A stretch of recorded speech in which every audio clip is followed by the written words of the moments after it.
Di tengah pemulihan pasca bencana banjir bandang kembali menerjang Kabupaten Agam, Sumatera Barat. Sebulan berlalu pemerintah masih berjibaku mempercepat pemulihan pasca bencana.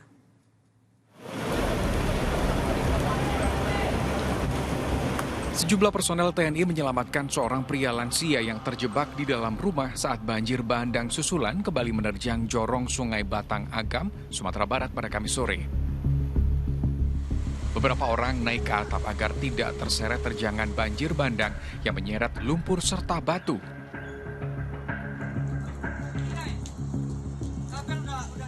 Di saat bersamaan, banjir bandang susulan juga menerjang jorong pasar Nagari Maninjau.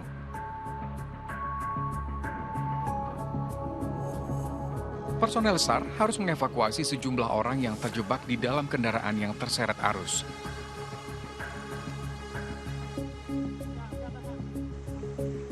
Tingginya curah hujan selama beberapa hari terakhir diduga memicu banjir bandang susulan.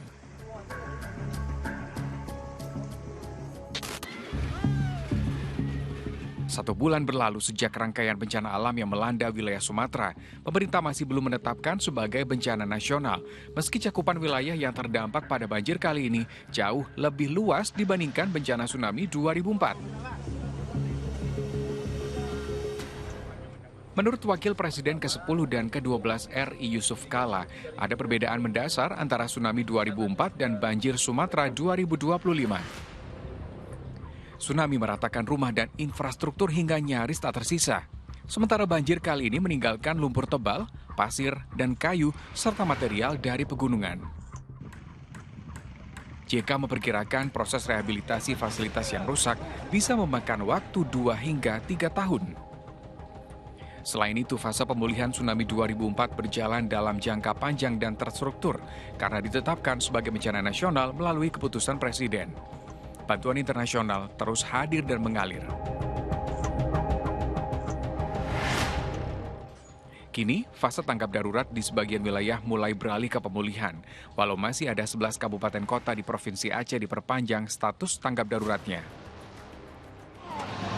Ya, di belakang saya, tepat di belakang saya, Anda bisa melihat tumpukan kayu yang memenuhi Sungai Mati, hulu Sungai Mati. Total 300-an rumah warga yang berada di sini, sisanya hanya 11 yang masih berdiri kokoh. Warga berharap penanganan bisa lebih cepat, sehingga mereka bisa menjalani kehidupan yang seperti semula. Tetap kita optimalkan di 3 daerah ini. Pemerintah terus berusaha mempercepat pemulihan akses darat di sejumlah wilayah terdampak bencana. Selain itu, hunian sementara juga akan dibangun. Di Provinsi Sumatera Barat sebanyak 2.559 unit, Provinsi Sumatera Utara sebanyak 5.158 unit, dan Provinsi Aceh mencapai 36.328 unit. Karena kenyataannya sampai saat ini masih banyak korban banjir yang hidup di lokasi pengungsian yang tidak layak. Tim Liputan melaporkan.